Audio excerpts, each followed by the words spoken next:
The views and opinions expressed on this program do not reflect the company, owners, management, staff, clients, or partners. Welcome to Bermuda's Daily Talk Show. It's the Daily Hour.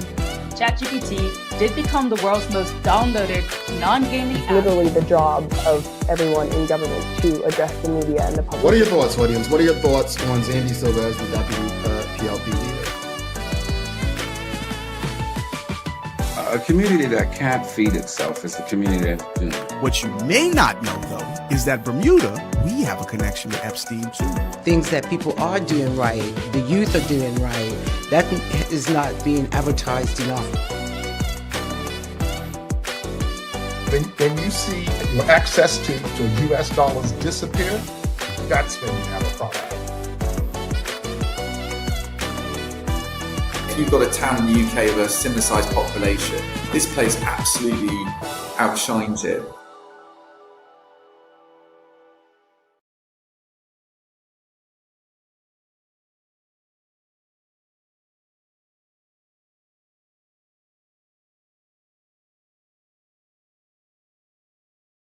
It's Tuesday, the 5th day of May 2026. Welcome to Bermuda's Daily Talk Show. This is the Daily Hour brought to you by the BAC Group of Companies, HSBC Bermuda, Medical House Lindos, People's Pharmacy, and big love to Hot 107.5 for ensuring that we can pump through the radio airwaves with these most important community conversations. I'm Jamal Hartman. How's everyone feeling today? What is up? What's going on? It is Tuesday, depending on your accent or where you are from. But happy Tuesday to everyone. Hope you all are feeling good. We have a good one today. So greetings, everyone, and thanks for making us part of your daily routine. We're welcoming former government minister, the popular and most loving Dr. the Honorable Neletha Butterfield. We're going to be talking about, her life beyond politics and the importance of giving back beyond politics. So really looking forward to that conversation. The daily play is going to be a remember when. All right. Remember when. Little history. Yeah. But audience, in the meantime, do not forget to subscribe on our website, thedailyhour.com. Follow us on all of our social media channels to stay up to date with all that we have going on. Help us grow beyond the mic as we do our part to continue to improve our community. All right. Well, let's jump right into it because we have a conversation. Trevor Lindsay dropped a story last week regarding a situation that happened within the Ministry of Education. And it's messy and it should concern us because for years, and I mean many years, many Bermudians have raised concerns about ministerial interference. Now, this isn't speculation or politics. These are real stories. Some going back 10, 15, 20 years. Stories of ministers stepping in and influencing decisions. And the concern has always been the same, right? And there's decisions being made. We have to ask, are they being made based on what's right or what's politically convenient? Because if we fast forward to today, we have a situation where educators are saying that the minister intervened in a disciplinary matter, raising questions about whether that line was crossed. On the other side, the ministry is saying this is not interference. This is oversight. In fact, they're saying that suggesting otherwise reflects a misunderstanding of the minister's legal responsibilities. But this is where it becomes uncomfortable. Both things cannot be true at the same time. Either this is appropriate oversight or this is inappropriate interference. But right now, it just looks messy. You have teachers concerned, a union asking questions, and a ministry defending its actions. That's not clarity. That's confusion. And confusion in something as important as education and discipline in schools should concern all of us. And this isn't just about one incident. This connects to a bigger question Bermuda has been asking for a long time. Where is the line between leadership and interference? At what point does oversight become overreach? Who defines that line? If people begin to feel like decisions are being influenced not by process, not by policy, but by politics, kiss trust goodbye. And when trust goes, everything becomes a problem. So the question this morning, folks, is what are your thoughts on ministerial interference? And let me be clear, the first time I became familiar, and it happened with the Ministry of Education as well, with ministerial interference was about 17, 18 years ago. The Minister of Education at the time was Randy Horton. And I remember a couple of people I knew in the education system saying, look, this kid got suspended from school. The parents called the minister. The minister said, get that child back in school. This is not new.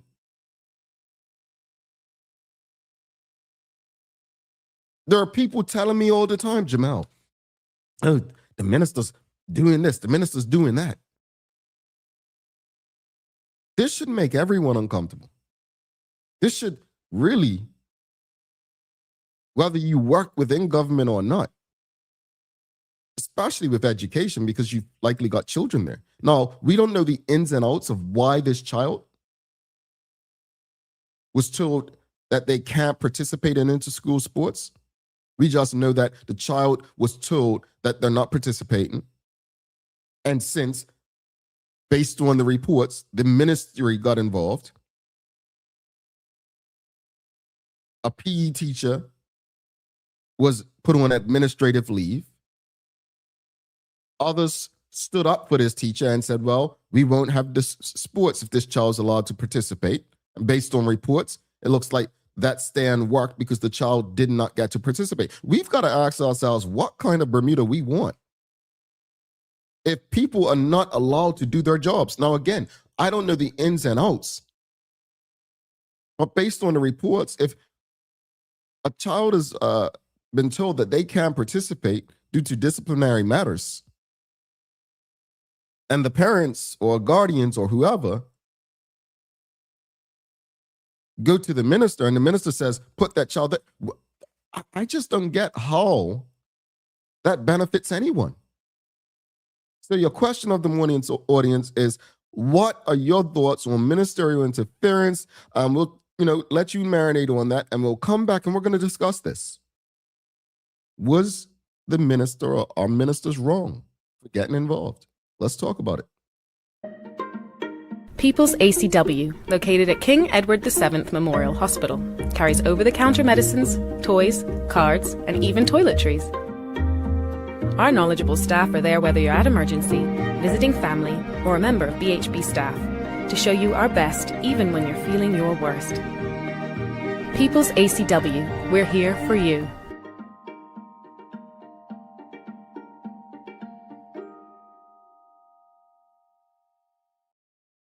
All right, audience. So we're discussing it this morning. If you haven't seen it, basically what's happened is there have been stories for years of ministerial interference. It's not new, spanning decades. The current situation, educators have raised concerns about intervention by the minister. The ministry is saying it's lawful oversight, not interference. The conflict is that two completely different interpretations, interference versus responsibility. Why should this matter? The education system's credibility is already like in the gutter. Fairness in disciplinary processes and public trust in leadership. Yeah. The bigger question, though, is where's the line between oversight and overreach? Where's the line? Where do we draw that line? And here's your poll question, audience. Should government ministers get involved in day-to-day operations? That's just a yes or no. 1 for yes, 2 for no. Do you believe that government should get involved, ministers should get involved in day-to-day operations? What are your thoughts? And this is your daily discussion brought to you by Titan Express and Secure. Excuse me. Let's go to Nicole Hassel. Nicole Hassel says, I'm for the teachers always. They are on the front line in the class. The child had to have done something for the gym teacher to ban the child from participating. Okay. Folks, again, you can't put 2 no. You have to put either 1 or 2. You can't put the yes, you can't put no if you're participating in the poll. Should government ministers get involved in day-to-day operations? It's either 1 or it's 2. Now, I'm going to play devil's advocate because I know most of you will probably say 2 no to the poll. And I understand why. We don't have a tendency to put people who are experts in fields in certain spaces. But sometimes it may be of interest for government oversight or ministerial oversight. That's not politically convenient, right? Forgive me, I'm really trying to think of a case where that may make sense. I'm trying to be fair, like I'm trying. So if any of you can help me out. But there may be a case, a one-off, where the minister may say, oh, actually, this probably makes more sense, right? But in truth, a government minister is supposed to be like a CEO, right? The CEO creates a plan, you know, that word that Charles H. Jefferson II so is coming up. They have the plan that they come up with the board, right? The cabinet. And they have the right people in place to execute that plan. I think it's a crazy thing, a crazy situation for government ministers to get involved in something like a disciplinary matter. I mean, teachers already feel like they don't get the support that they need. Again, if you're just tuning in and this is your daily discussion brought to you by Titan Express and Secure, we're talking about this situation, kind of a standoff. TNN, Trevor Lindsay broke it last week about a story of potential ministerial interference with in the Ministry of Education. Basically, the short story is that a child was told that they could not participate in the inter-school sports, I think they call it. And the ministry got involved and said, you know, that child, make sure that child participates. And the teachers took a stand and said, it will not happen. We will not have the sports day if this child is made to participate. They took a stand. The BUT, the Bermuda Union of Teachers, has also offered their support and raised concerns. The ministry is saying it's not interference, it's lawful oversight. So there's this conflict they're saying that the educators misunderstand it. They misunderstand what's going on. Look, folks, when I say I get this often, I have people in the public service telling me very often, like regularly, how ministers consistently put their nose in business they shouldn't. Like regularly. And this is not to say all ministers do it. No, in fairness to the ministers, when things go wrong in the ministry, who does the general public look to point the finger to? The minister. Why? Because it's easy. We don't know all the public servants that are responsible for this, that, or the other. So we have to be fair in that, right? When things go wrong in education, we point to the minister. We look to the minister, right? So no, I'm not saying that they get involved because of that.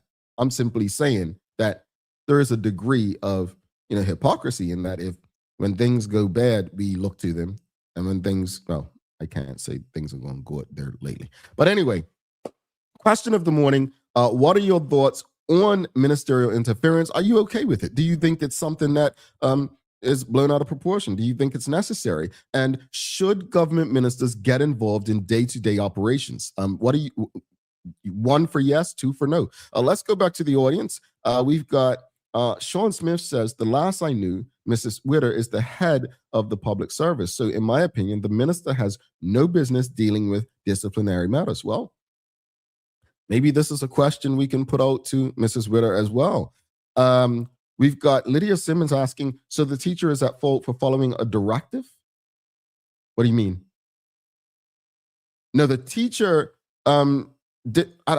what do you mean a directive? No, the teacher, from reading the story, from what I read yesterday, they had basically told a student that they could not participate in the sports day. Somehow it went to the minister, and the minister said, basically gave a directive for the child to participate. The teacher said no, and other educators stood with that teacher, and that teacher was placed on administrative leave. That makes sense? That's based on what I read. Now, we have quite a lot of educators in this audience, and obviously, many of you can't speak to this because, it's what you do, and that's how government operates. Get somebody else to type for you under a different name, because I really want to know, because we have so many educators here, and again, even if you've worked in the public service before, you can relate to this, right? I just want to get a gauge of how you feel about this. And again, I don't want to speculate as to why the child, right? This is a minor child, so we can't speculate as to why they were disciplined. The facts are the facts. The child was disciplined. Again, I'm going back years. I've had many friends who were in education, and they left because of stuff like this. A child does something wrong, and they're suspended for 2 days. Someone calls the ministry, and ministry says, Minister, such and such, miss from constituency, Oh, that's my constituency. Let me call, get that child back in class now. Folks, these are real conversations. This is real stuff.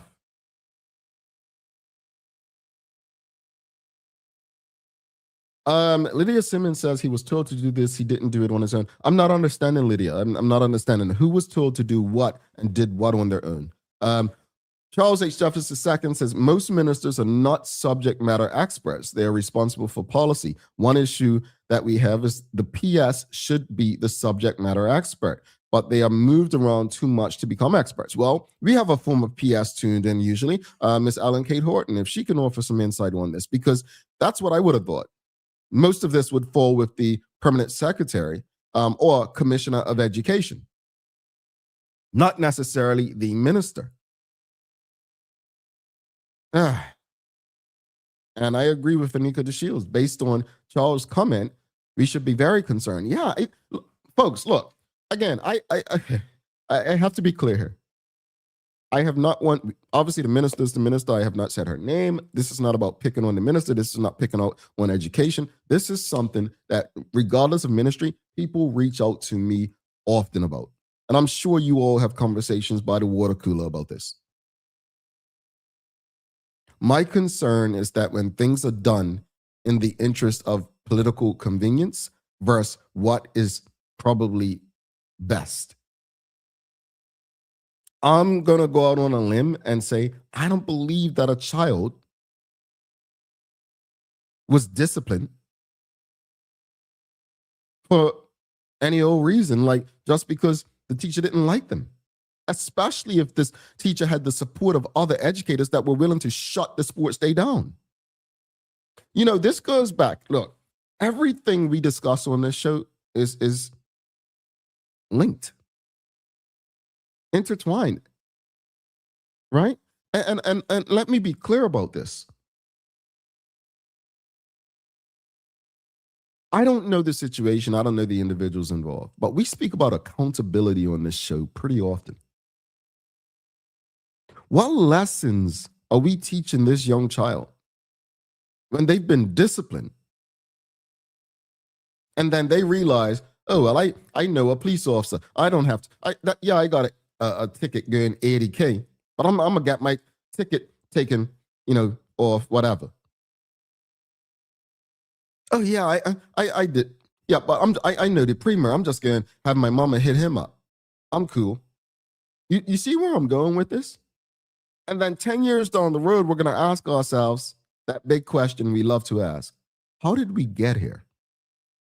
We got here because we've created a society that lacks accountability. That's how we got here. And this is our problem. I am going to say that I am impressed. I am grateful that educators stood with the teacher. And I hope that continues. And I would hope that the ministry and those who support the minister think about this, have conversations among one another, and understand why it's not even about being a bad luck optics, but understand why they are wrong. Why they're wrong. I truly want what's best for Bermuda. I do. When I was, 15, 20 years ago, I dreaded the fact that we'll be in the space we're in today. 2009, when we had those murders, that we'd still be dealing with it today. Even worse, as the police continue to say the shooters being more accurate and younger. That we would be, almost our debt would be double. That we'd have more Bermudians than ever moving beyond Bermuda. That Bermuda would be even more of a rich man's paradise. I did not think that we would be here. But here we are. And we should all be concerned and active in trying to ensure that if we are allowed life and opportunity of the next 15 to 20 years, that we create a better Bermuda for those coming behind us. Because this isn't it. Accountability, folks. All right. This is your daily discussion brought to you by Titan Express and Secure. We've got Suzanne Ingham says, for the minister to get involved like that, I wonder if there is a friendship with the minister and student family. It's a bit odd, in my opinion. What exactly is going on? Something is missing here. What is not being said? For me, something is missing here. We know what we know. We know what we know. And sometimes it is that the minister knows someone. I mean, who's to say the minister just didn't, she heard about the story and said consciously, I don't agree with why the child was suspended. But still, that's not the minister's place. That's not her place. Dorian says, morning, you should invite the Minister of Education on your show and you'll see how qualified and out of touch she is. Well, Dorian, I'm glad you should ask. The minister has received over 11 emails from the Daily Hour, from Bermuda Communications, and we have not gotten a response. We reached out to our office again last week. So she's more than welcome to come on this show. We can invite who we invite. They can accept or not. She's been on other radio shows. My cousin, Miss Dang, happy belated birthday to cousin Dang. Had a birthday yesterday. Big up to her. Looking healthy, looking great, and sounding awesome. But yeah, she ran on there, but she wouldn't come on her because, see, the difference between coming on this show, and this is no shade on anyone else, they have to answer to you. You all. I just facilitate the conversation. I don't do hard news. I don't ask hard questions. I have conversations with people. But they have to answer to you. That doesn't make everyone comfortable. I give lots of props to the ministers. You may not like them, but I give props to the people who come on. Renee Mings, the Curtis Dickinsons, the Owen Darrells, the Alexa Lightborns, the Ella Rabains. I give them props because they come, they know you all may have issues, but they confront it. She's yet to accept an invite. She's yet to respond to an invite. Maybe her emails don't work. But no, it's not for a lack of trying, Dorian, all right? Charles H. Jeffers II says, or I hit a car while driving under the influence, but I know a minister and they will help me cover it up. Yeah. Yeah. Tara Thomas says, Jamal, you are wrong. The teacher was following a directive from the principal. I didn't say the teacher was not following a directive. What are you talking about? I never said the teacher wasn't following a directive. I don't know what I'm wrong about, but okay. Polly Rich says ministers should be involved in the department affairs, not blanket involvement. Thinking selfishly, I would want to be able to appeal to a minister if our family was genuinely hard done by, hoping they could assist. However, in this instance, the minister should not have intervened. Here's the thing. I don't mind, and this is where I differ from most of you in the audience, because according to the poll, most of you said government ministers should not get involved in ministerial day-to-day operations, right? I kind of disagree, because I do think there may be times where they may be able to offer oversight. I think it's about when, why, and how. You feel me? When, why, and how. That makes sense? I know you're probably like, yeah, but that's inconsistent too. I know. Charles H. Jefferson II says, I can remember in 1998, and I certainly didn't think we would be here in 2026. I see what you did there. I see what you did there, Charles. We've got Ms. Ellen Kate Horton says, in my opinion, far too many teachers are put on administrative leave. According to the story, the parent called. I would hope that the parents would take responsibility for their naughty students. Okay. Well, that's from a former permanent secretary of education. Look, basically, if you've just tuned in, the story is that the minister of education is charged with getting involved. Basically, people are accusing her of ministerial interference. And this is not new, and it's not just the Ministry of Education. People have had concerns for years of ministerial interference. And now the current situation, educators have raised concerns about intervention. The ministry is saying that it's lawful oversight, not interference. The conflict is that it's two completely different interpretations, interference versus responsibility. This is tough because the education system's credibility is already through the floor. Right? Fairness in disciplinary processes is something that we should be discussing, and public trust in leadership is already low, right? So was it oversight or an overreach? According to the reports that have been shared, the gym teacher is on, I hate saying gym teachers, the educator is on administrative leave. The other educators stood by this educator as it relates to the student not being able to participate in the, is it called inter-school sports still? Inter-school sports. But whatever the case, this is not a ministry-specific topic. This is something that people have been talking about for years. It's something that should not be normal. It's something that,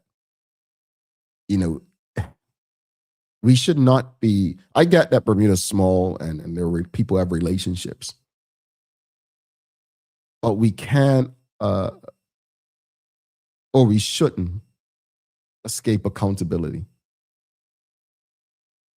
I do believe that, again, yes, Suzanne, yes, Jamal, there are times the minister must get involved. I do believe that there may be times a minister should probably get involved. This, to me, is not one of them. Folks, this was your daily discussion brought to you by Titan Express and Secure. Let's show them some love, and then we'll give you your days of the year. The daily discussion is brought to you by Titan Express and Secure. Titan Express delivers safe, professional, and reliable transportation and tours across the island. From island tours to cultural experiences, they set the standard. And Secure is your go-to for property management, waste management, and residential and commercial services. Visit securebda.com. Professional, punctual, and reliable service is their commitment to you. All righty, folks. It's quite a lot of days today. It's National Astronaut Day, World Asthma Day. It's World Portuguese Language Day. Big up to all the Portuguese folks in and around Bermuda. We've got World Hand Hygiene Day. Oh, don't get me started on that. People don't wash their hands. We've got National Foster Care Day, National Concert Day. We've got African World Heritage Day. Cinco de Mayo. Yeah, you tequila drinkers. It's Cartoonist Day. So let's see.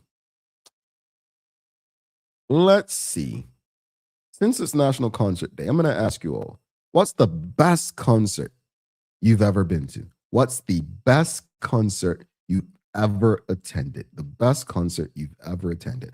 I've attended quite a few, man. You know what? I'm going to say? I've attended, from Boys to Men to Mary J. Blige to Buju, name it. Like I've been grateful. Different genres because of my radio past. But if I were to tell you, you all probably going to think I'm lying, but the best concert I've ever attended, Byron Lee and the Dragonaires. Those annual concerts on Tiger Bay, boy. It was nothing like it. Honestly. I was a child running around, jumping when they said jump. Like it was fun. Like those were concerts where age didn't matter. And anyone who knows, come on, we're going back, Bermuda. Anyone who knows, we looked forward to those concerts. Byron Lee and the Dragonaires on Tiger Bay. Those were my favorite concerts of all time. Nothing has topped them. And I've been to, when I say name an artist, I've probably seen them. I've been privileged to go to a lot, but those would be mine. What would be yours, folks? Karen Upwood Simmons says Bruno Mars. Now that sounds like a concert. I haven't seen Bruno. Earth, Wind, and Fire says Anika the Shields. I've seen them. Yes, I agree. Large. Angeline Butler says Marley Brothers Legacy Tour. I haven't seen them. Lionel Richie. Yes, I've seen Lionel. Another awesome artist. Sean Smith says Luther Vandross in Bermuda. Man, I wish I would have gotten to see Luther. Wow. Charles Jeffers says Michael Jackson in 87 or 88, still the best concert I've been to. If you've been to a Michael Jackson concert, what tops that? Seriously. The work that brother put into it. Prince, you got to see Prince Anika. Wow. Okay. We've got Nikki Michelle says the Skyport Christmas Carol off concert. You know what? I think that's the way to end it. Local talent at its best. Big up to all the children who participate in that Bermuda Institute to the world, though. All right, folks, let's take a quick break. We're coming back with former government minister, the most loved and popular and celebrated, not respected enough. Dr. the Honorable Neletha Butterfield is with us after this break. Stick with us. Take a look at our workforce for construction workers and tradesmen. Durable, stretchable in all the right places and plenty of options for tools and accessories. Paired with our wide range of tough and comfortable footwear, you can't go wrong. As you can see, Medical House really is a one-stop shop for everybody. We can't wait to see you. See it all at our new expanded location on Bakery Lane. Discover Drop It, your go-to grocery delivery. Browse and select from a wide range of groceries, from fresh produce to daily essentials. Our friendly drivers deliver fresh groceries to your door fast, saving you time and hassle. With Drop It, you get fresh groceries delivered fast so you can focus on what really matters. Drop It, freshness at your doorstep, delivered to your door with Lindo's. Why go anyplace else? What lasts isn't what you buy, but what it becomes. With the HSBC MasterCard credit card, every spend quietly adds to a story shaped by intention and offers what matters most. Support that meets you where you are. Protection that preserves what you choose. Confidence for the unexpected. Peace of mind wherever your story leads. Start your next chapter. Use your card today. HSBC is licensed to conduct banking and investment business by the Bermuda Monetary Authority. What if the age that really matters isn't the one on your ID? You probably know your chronological age, the number of candles on your last birthday cake. But there's another kind of age that may be even more important, your biological age. This reflects how old your body truly is at the cellular level. It is influenced by your genes, your environment, and the choices you make every day. Two people can both be 40 years old on paper, but one may have the body of a healthy 30-year-old while the other is biologically closer to 50. The difference? Lifestyle choices on nutrition, sleep, stress, exercise, and exposure to toxins. That means you have some control over your biological clock. And that's exactly what makes it so powerful. Because when it comes to aging, it's not just about living longer. It's about living better. Want to know your predicted biological age today? Download the free Carrier Genetics app and fill in the lifestyle questionnaire.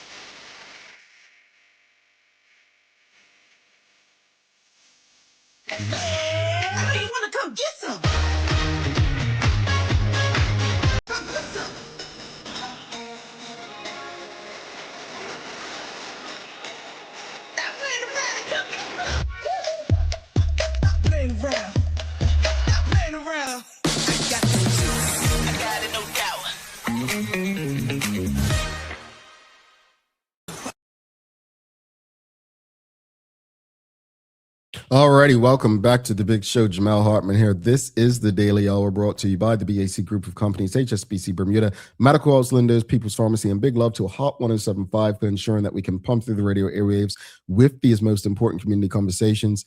Folks, do not forget to subscribe on our website, thedailyhour.com. Follow us on all of our social media channels to stay up to date with all that we have going on. Help us grow beyond the mic as we do our part to continue to improve our community. All right. Well, without further ado, let's let me get the right music. Let me make sure because we don't want to press the wrong thing. Okay, we got the right one. Got a very special guest. It's been a few years since she's been on, but many of you know her past.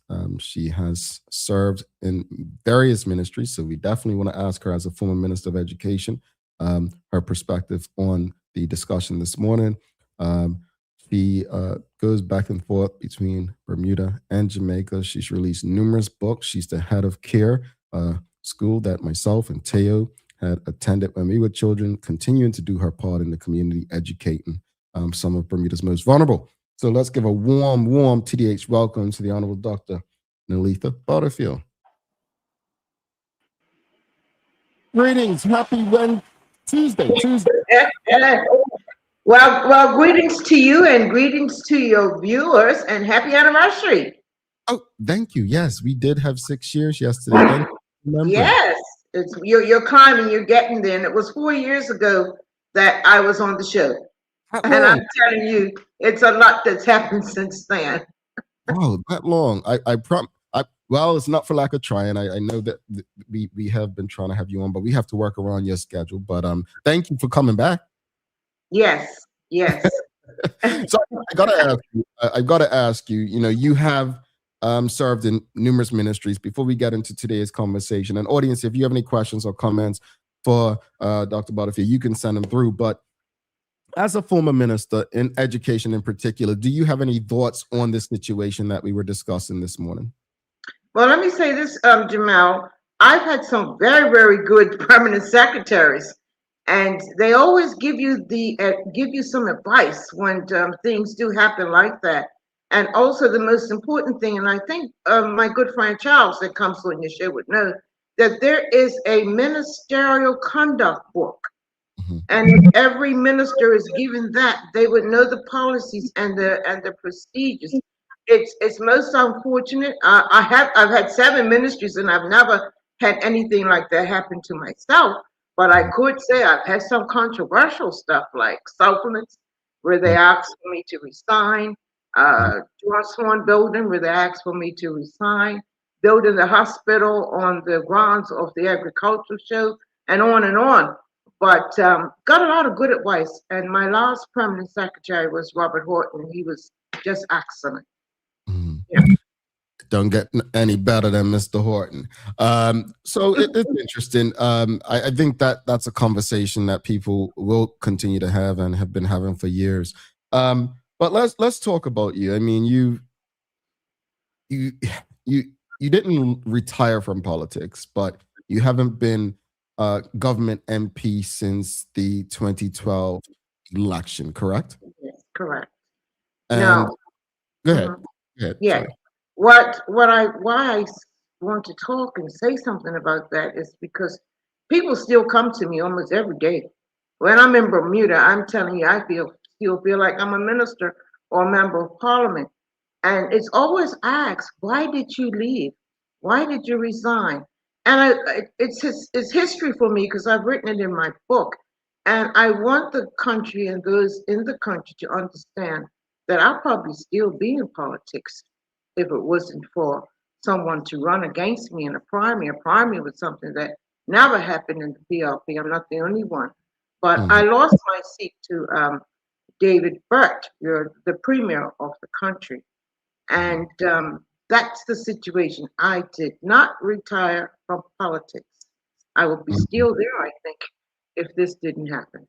You still want to be involved in this day in politics? Like, No, I'm just making a reference. I probably would be still there.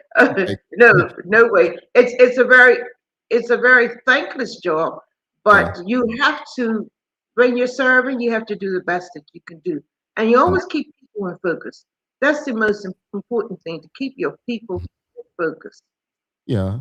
I mean, you spent many years in public service. I mean, you've dedicated a great part of your life to it. How has life been since 2012 for you? The first few years, I concentrated on writing my legacies. And then in 2021, having COVID, I wasn't able to walk for some time. And then I decided, well, it's time to get operation. But that didn't happen. You almost bring tears to my eyes because then I lost my son. That's every morning that still affects me. And then I got a operation for my back to help me with my walking. And that has been a total disaster. My reasons for being back in Jamaica for the natural therapy. So I would say it's been fair. But I've been keeping busy giving back to Bermuda. And you're one that doesn't like charity. I'm one that didn't like charity. But I love to give back. I'm still teaching. I have over 15 students online. And then I'm helping some single mothers. It's Mother's Weekend, and my mother passed away today, so many years ago. So I'm coping with that. And then Mother's Day is her birthday. My girlfriend's birthday is today. She passed. There's a lot of things that happen after politics. But if you don't stay involved and you don't find yourself reaching out to others, it could be different. It was a big adjustment, I could tell you that. If for 20 years, you're going, on a Friday, you're going to the House of Parliament. You have to adjust. I've adjusted. I've written 11 books. I've finished the history of care. And now I'm doing a pictorial for my grandchildren, all the pictures that I have taken during politics under the 7 ministries that I was in. 7 ministries. Yeah, I think I'm the only one that served 7 ministries. And I'm also the only one, that history would never be repeated.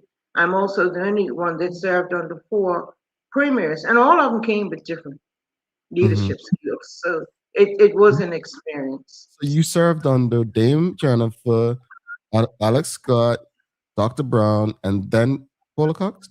Yes, yes. Okay, Dr. wow. Brown, yeah, Dr. Brown kind of fired me, but after 9 months, I was back in there. I still don't know what reason why Paula let me go, but that was it. And then she was gone, so it's fine. You learn good because Lois Brown Evans and Freddie Wade, that's who I came under. And Mr. Wade used to always say, once we win and you become this or you become a minister, remember, you're under the premier's pleasure. You could go at any time. Yeah. Right? So I've learned that early. Yeah. You've continued to give back beyond politics. You love to give back to the community. Obviously we know about, you just stated you served in 7 ministries, 7 different areas. What areas or causes are you most passionate about right now? Well, right now I'm passionate about education. I'm very passionate about the environment. As you know, being here in Jamaica, Melissa came and the residents were saying, how you feeling? How you doing? I said, oh, Bermuda is well known for hurricanes. As a matter of fact, Fabian was one of our worst, and of course that was my ministry. And I called it my baptism ministerial service because I was baptized in that because I became the minister like a week before Fabian. And when I talk about education, right now you've been discussing about what's going on in education, but we've got to understand it's real. Teachers need to be highly respected. It's a whole new change of things out there now.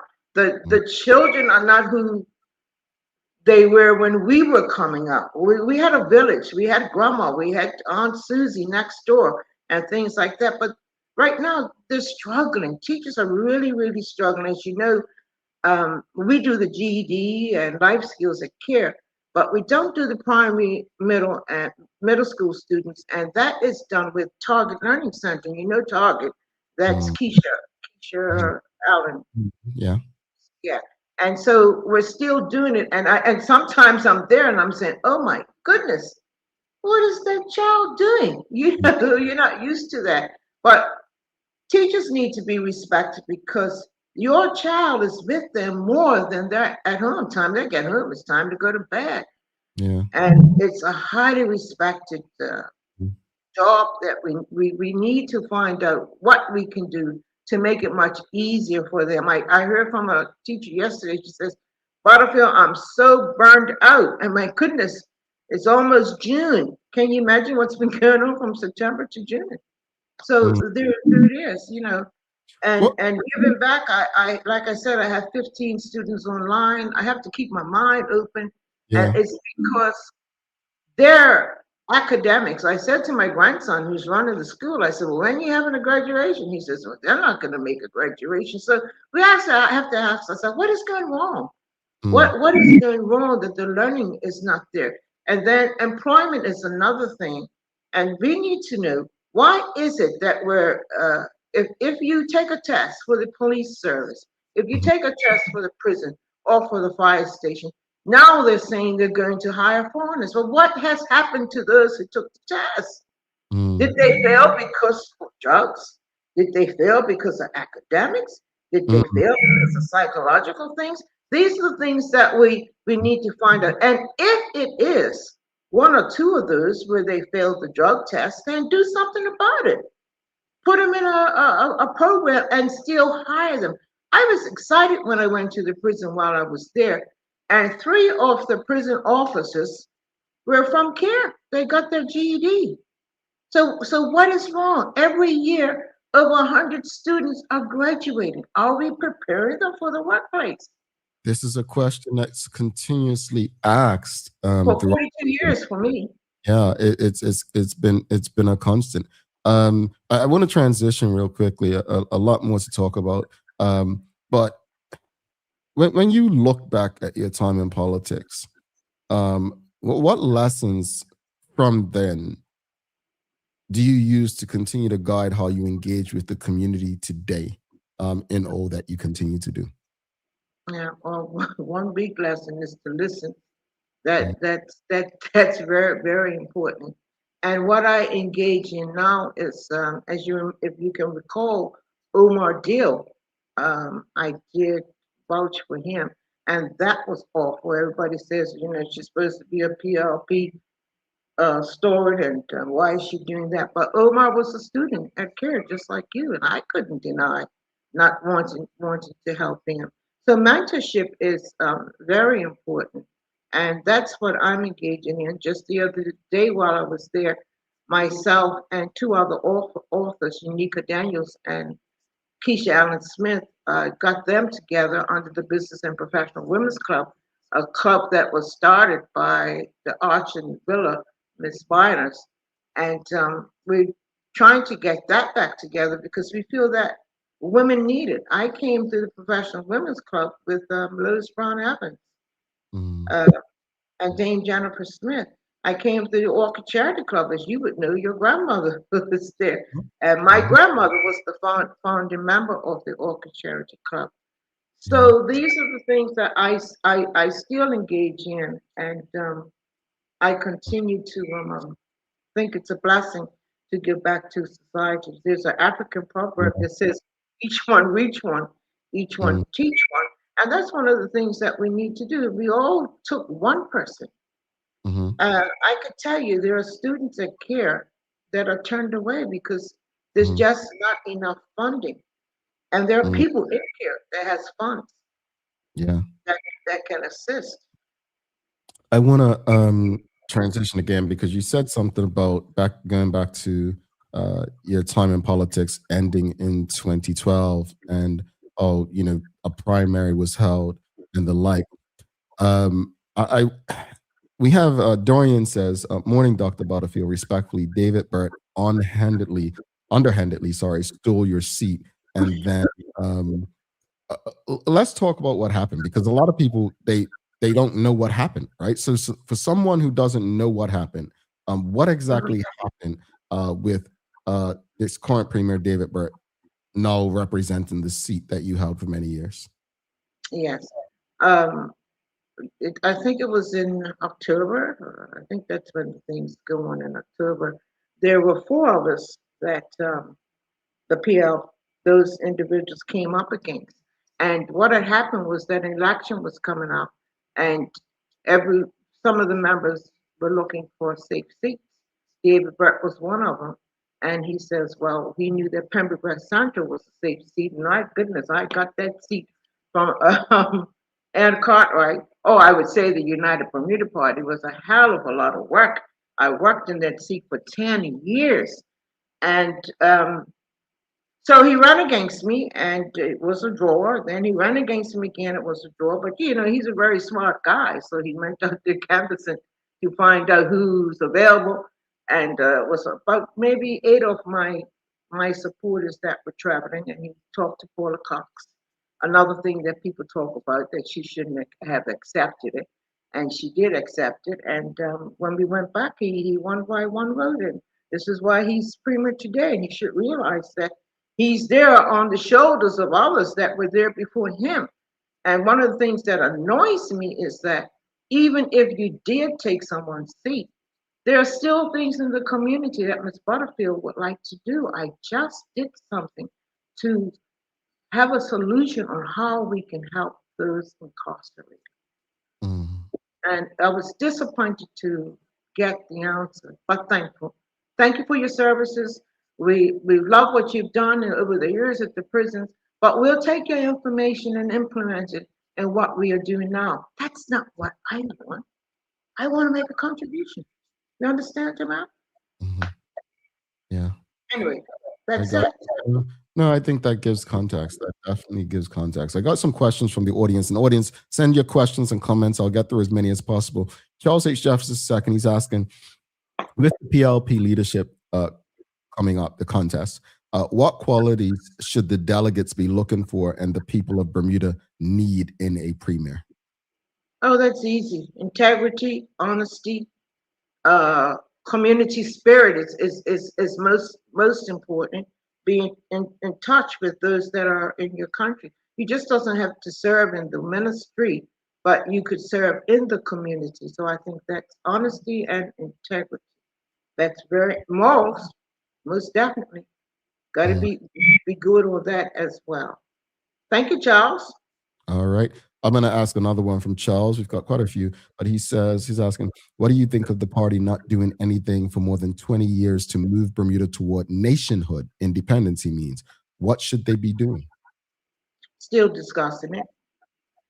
Yeah, we do a lot of reports and then we say, well, should we go and dust them off? Yes, go and dust them off. It's like we lose the energy to do things, even like with CARICOM.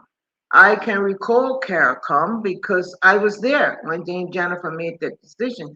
And the decision was to just be an associate member so we can learn from them. And we're coming back and forward and back and forward. I remember Lois Brown Evans say, I may be alive when we win the election or the government, but I sure ain't going to see independence. And now I feel that way now too, Charles, myself. I don't think we were going to see it. We've got to keep at it, and we can take lessons from those who are even trying to cut the apron, not the I guess the tie off the king. It's a king now. Thank you. Oh my goodness, don't get me started. We've got 9/11 Island Girl says, from one educator to another, I have had the absolute best conversations on education and politics with my friend Neletha, who I highly respect. Together in politics, she and I would be fired on day one. Please tell her 9/11 Island Girl is Shawnette. Okay. Yes. Hi, Shawnette. Oh, yes. I think I would. I've been fired, so she knows that I didn't do some things that I wasn't supposed to do, and I think that most listeners know that once you are fired, you don't even have a chance to get your last email you sent. Everything's taken from you. Your desk is cleared off, and the guy from Works in Engineering is outside your house waiting for your car. Take back your GP. It's awful. You have to have been in that space. It's an awful, awful feeling. My feelings were hurt. I'm still hurt with some things that I have to deal with. Maybe I have to go counseling or something like that. But people do things to hurt you, and that's something that we have to get used to.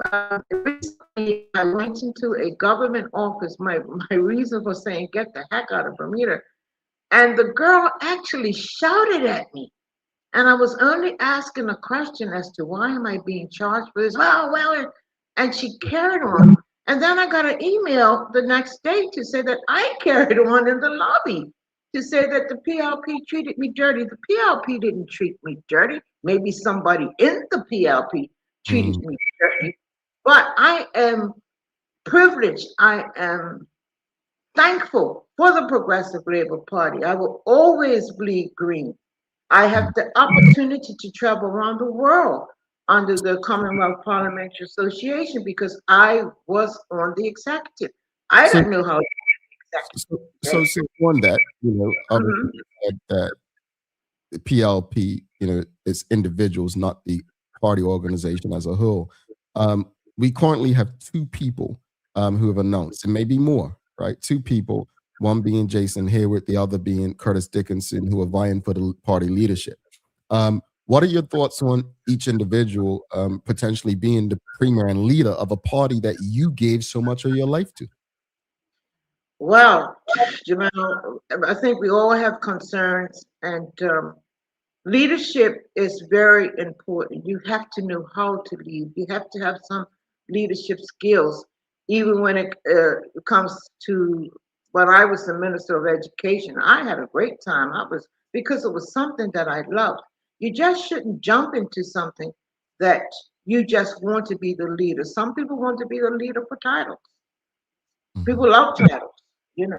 We recently heard about the MB and the King's titles, but because we don't have anything in place for that, we use those things. But getting back to the leadership, it's important that you have those leadership skills and you know the responsibility of it.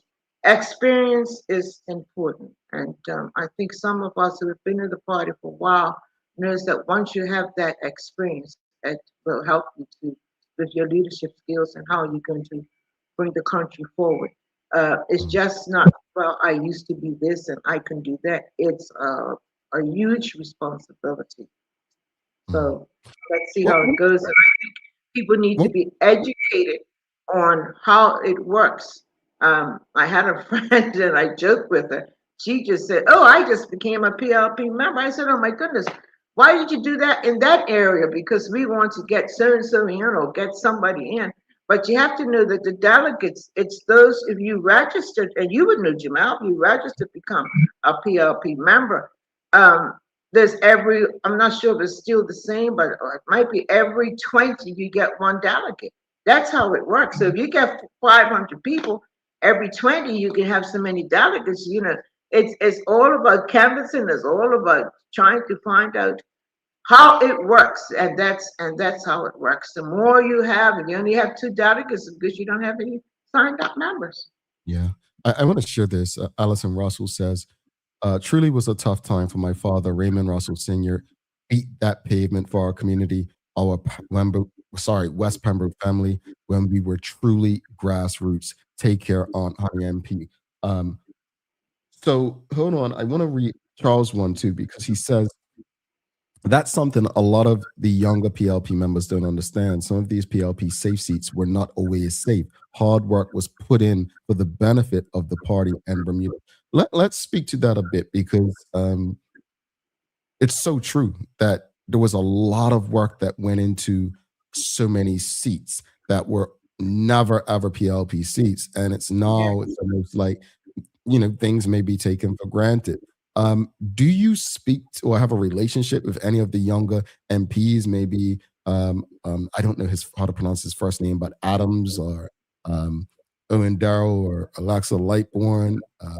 Do you have any relationships with any of them, or because you mentioned Omar Dill, who obviously is part of the FDM, and Omar, a brilliant brother. But do you have any relationships like that with anyone in the PLP? No, I don't. And I would have loved to offer my services to them because I do see some things that can be improved, especially the women in politics. As you would know, when I was the social rehabilitation culture minister, women's issues came under me. In 1994, I traveled to Beijing, China, and I said, if I ever in life become the minister, I'm going to do a women's issues council. Now, women's issues is everybody's issues, just not women. And I did do that. That's one of the things that I did put in place. And every time you put things in place, another minister comes along and takes it away. I think of the abuse center. I think of the women's resource center, where they weren't getting enough funding, but funding was needed for things like that. I'm here in Jamaica. I go to the opposition leaders party, and there's a young man they're introducing the opposition leader. And I said, my goodness, this guy's really good. I need to meet him. The minute I met him, he turned around and he said, Minister Butterfield. And I said, well, how did you know me? He says, I was a minister in the Seventh-day Adventist Church in Bermuda, and I needed some funding for some choice program that he was having. Now, I don't remember that, but because it was a good program, I do recall giving the church some money there. And that's how it goes. It's people keep changing things. They don't. It's just like housing. Nelson Bascom and myself. Nelson was with housing. I was with the environment. There's a book out there. There are things out there that show you over 2,000 something derelict homes. And we wanted to get the legislation from Barbados, and you can look it up. There is a legislation where you can go and get these derelict homes. Now, you know how long Nelson's passed, but nobody captured that. Everybody is like, let me do my own thing. When their work has been done, the work has been done. The time has to be put in there. The commitment has to be made. We need to do better. It's not getting better. It's getting more scarier. It's getting worse. We need some help. I'm not the happiest person around. I have 9 grandchildren. I have 5 great-grandchildren. I would love to hug my great-grandchildren, but where are they? In the United Kingdom. And that's just not me. That's quite a few of us. I'm trying to encourage them to come back. I can't, because where are they going to stay? What jobs are they going to get? Bermudians shouldn't be feeling that way. Come on, let's concentrate on how we're going to get things back for us. When you look at the current government led by David Byrd as premier, I'm going to ask you, and this may be putting you on the spot, but how did we get here based on what yourself and your colleagues created and built? Is this what evolving looks like? Is this the result of a party evolving, or is this a result of a party moving away from what it was created to do? Yeah, not everybody's a people person, Jamal. And I think that's what we've got away from. I look at politics now as a job. They're looking at it as employment. I, for the life of me, can't understand why they're not even in the House of Parliament. That should have been a priority. We know what happened with Government House. There's certain people that didn't want to renovate Government House. It's done now. And if you remember during the budget debate, there was a young schoolgirl that said, she's in youth parliament. She said, I would love to get that experience. to stand up in the House of Parliament and make my presentation. So are we really caring about maybe something simple for folks? But that's a very historical building that needs to be fixed and to want our young people to experience it as well. Our young people need to experience some of the things that I've experienced, you know. Yeah, indeed. When you look at your own life and legacy, how do you hope that people remember you? That I helped somebody along the way. Yeah, that's good enough. That's good enough for me. I helped someone along the way. I mean, even when I came back, I was robbed. Someone came into my school while I was there, took my handbag, and I didn't know. Someone upstairs came down and said, "Is this your handbag?" I said, "For goodness, I did see the person, but they said they were looking for something else." And so I said to the police officer, "Am I to fear myself being around here? Is he going to come back?" They said he went to Westgate. And of course, when he went to Westgate, all the guys up there said, "Miss Butterfield? You sure that somebody robbed Miss Butterfield? Who would do that to her?" And so I said to the prison that I would like to see him. I need to talk to him. I said, "Why? He took my money. But he left my bag, but he took all my money out of there." But I was thankful for that because I would have not had credit cards and all kinds of things. But that's just to go to say that your soul and your heart has to be in it for people. People need our help. They need our help. I recall when I said that I was coming back to Jamaica. I needed some assistance. Trevor did the story. And somebody type two people, well, Miss Butterfield needs to understand that charity begins at home. And I said, what? We just had a devastating hurricane in Jamaica. Why we can't help? They help us and go back and forth. And I just thought, I think it's because people don't know you or they don't respect you and they don't understand you. I never liked the Tag days. And you know, back at the Orchid Charity Club, you probably did tagging for your grandmother. I did. And until I understood the woman at the well, she put in what she could. So I accepted what I could. But I'm a strong believer that every international business that registers in Bermuda should look at all the charitable organizations and adopt them. We need to do it that way, not where you're typing up for 28 years. You keep going back, and someone says, "We can't help you at your time." But if you look at it closely, one of the things that's not done is funding to educational work. It's just, I don't know why we don't want to help people to be educated. There are so many people right now in Bermuda who are dealing with the high cost of living, Yes. health challenges. The healthcare situation is stressing people. We have education, which to many is in shambles. We have people leaving Bermuda in droves, not just for the UK, but throughout the world. People are Like not, myself. yeah, Bermuda's not in a space right now that seems welcoming to many who are either themselves or offspring of those who built a country for the generations to come. But what would you say to Bermudians who are just feeling a way about the island right now, mainly due to decisions from government? Yeah. I believe sometimes we have to find people who can help us, find people who can listen to us, find people who can guide us before we make those decisions. And because there are even houses out there that people don't even want to rent because of the way that people take care of it. Even that you need social services to be involved so that we can work with those who need to know about housing and how to care for the housing situation. I really don't have the solutions for that, but I do know it's got to be a huge concern, and there has to be an immediate plan to do something and to get things done. It's very important. No one should be raising their child or their children in another country when we all ran around grandma's house and our neighbors and played marbles and all kinds of things. We need to take care of our own. That's not charity, what we talked about before, but that's just taking care of the needs of our Community. it That's community. That's empowerment. That is, I agree with you. It's not charity. It's community empowerment.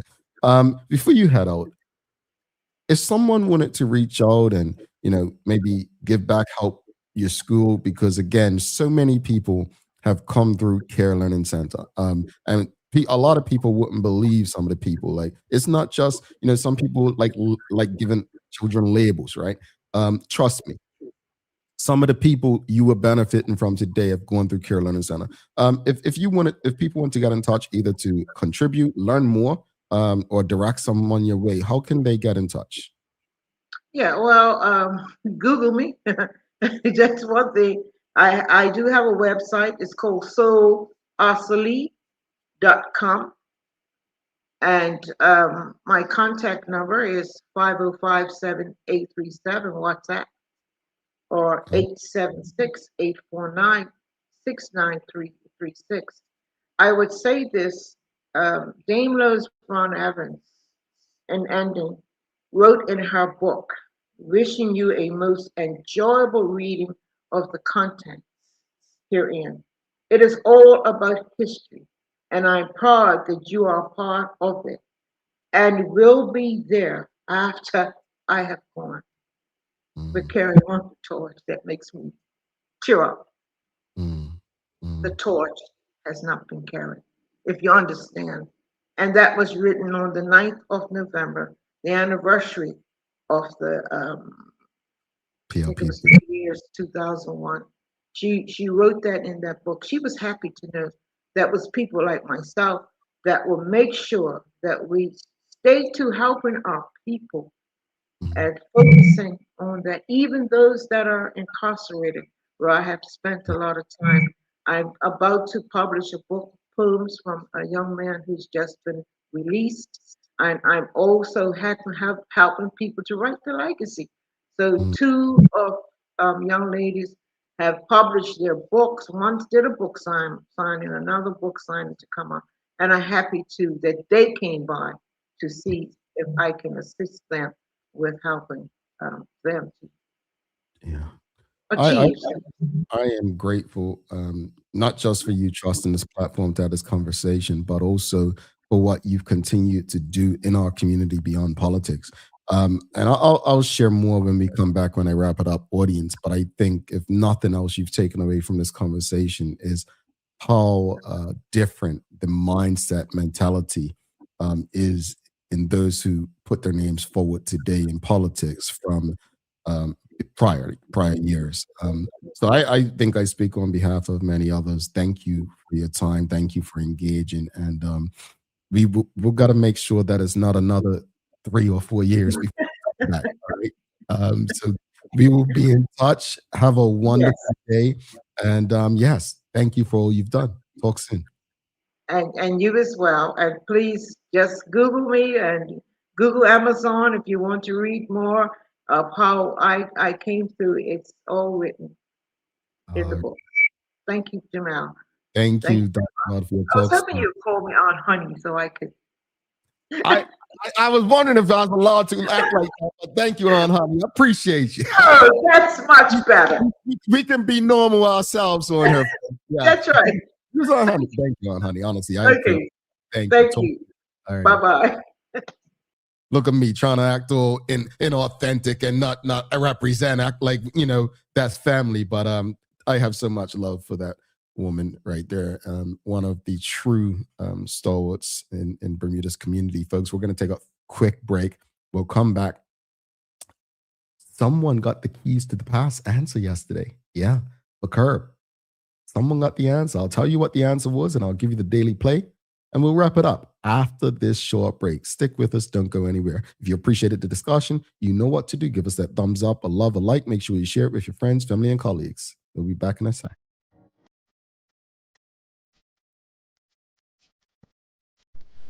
For over 70 years, Bermuda Pest Control has been protecting homes and businesses island-wide. We offer a full suite of services, including rodent control, termite fumigation, and general insect control and maintenance. Our team of experts will quickly and efficiently eliminate any pest problem you may have. With Bermuda Pest Control, you can enjoy a pest-free home in no time. We're committed to providing fast, reliable, and solution-driven services for our customers. It's what we've been doing since 1952. Call Bermuda Pest Control today and say goodbye to pests for good.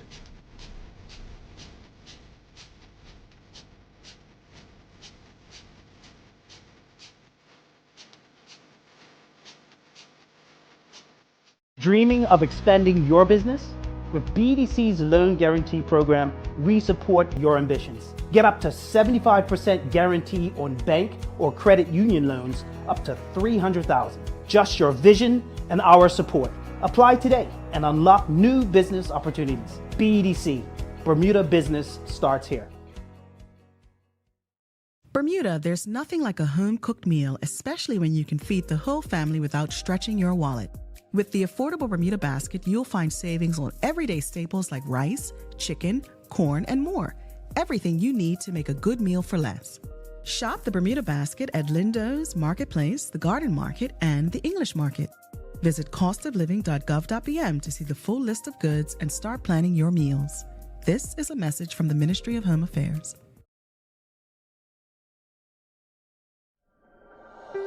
Life moves fast, and so can the unexpected. When you insure your home, you need to know that your insurance company has your back. At Friesenbrook, let one of our friendly and professional agents give you that peace of mind. Because when you are covered, you are confident. Call us at 296-3600 or visit friesenbrook.bm to learn more. Alrighty, welcome back to the big show. Thanks again to the Honorable Dr. Neletha Butterfield for stopping by. I really greatly appreciate her making time and trusting this platform, folks.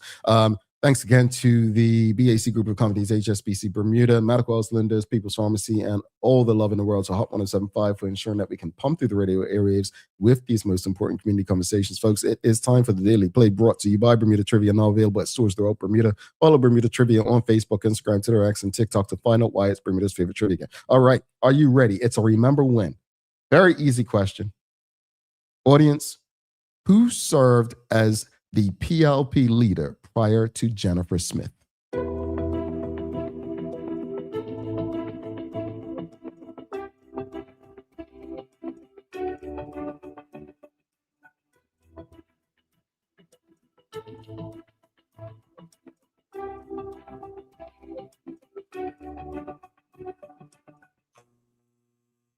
Wow.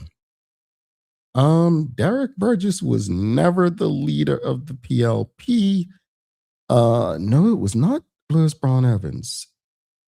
David Saul was never a leader in the PLP. Charles H. Jeffers II is correct. It was Freddie Wade was the leader of the PLP prior to Jennifer Smith. I thought that was easy. Maybe not. This is why we create games like Bermuda Trivia. All right, folks, that's the answer. Who served as leader of the PLP prior to Jennifer Smith? The answer is L. Frederick Wade. All right. Yes, you got it as well, Sherilyn Johnson. All right, folks, let's wrap it up real quickly. Got to let you all go. But as far as the discussion regarding ministerial interference, you, the audience, spoke. The majority of you, let me just get percentages right. 89% of you said that government ministers should not get involved in day-to-day operations. I don't necessarily agree. I believe there may be instances where they need to get involved. But it depends on what it is that leads them to get involved. I think this is a messy situation for an already messy ministry, being education. But that said, my hope is that across ministries and across government, regardless who the government of the day is, they can respect the professionals that are hired to be in those spaces. And if they're not, able to do the work, and you're not able to trust them to do the work, whether they're educators, architects, accountants, then maybe the unions and the government need to have a conversation. As far as the conversation with Dr. the Honorable Neletha Butterfield, I'll say this much. As I listen to her, as you all engage, I understand that times change and people evolve and organizations do as well. But it's something about history that should never be forgotten or thrown by the wayside. Because without the foundations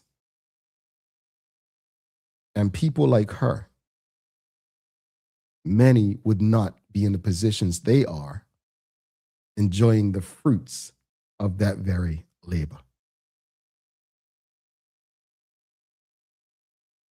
It's interesting. I want to just say this here. Got to give you a daily inspiration. And I want to say this.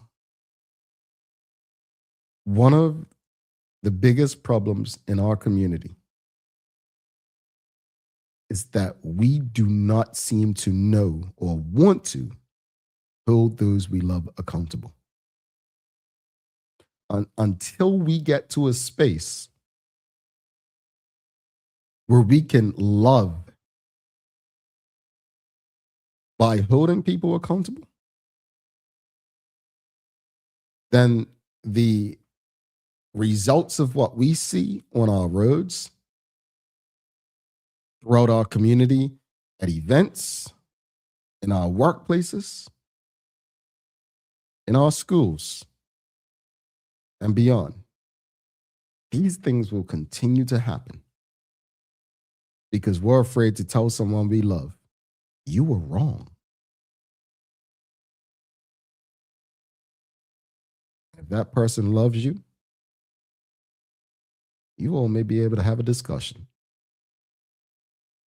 I've got to go. You've got to go. Let's wrap it up. All right, folks, do not forget to subscribe on our website. Follow us on all of our social media channels to stay up to date with all that we have going on. Help us grow beyond the mic as we do our part to continue to improve our community. Thanks again to our partners, the BAC Group of Companies, HSBC Bermuda, Medical House Lindos, People's Pharmacy, and big love to Hot 1075 for ensuring that we can pump through the radio areas with these most important community conversations. As always, we appreciate you, we love you, and we thank you for making us part of your daily routine. If all goes well, we'll be back to do this again with you tomorrow. I'm Jamal Hartman. Please do make it a safe and a great day. We are out. Peace.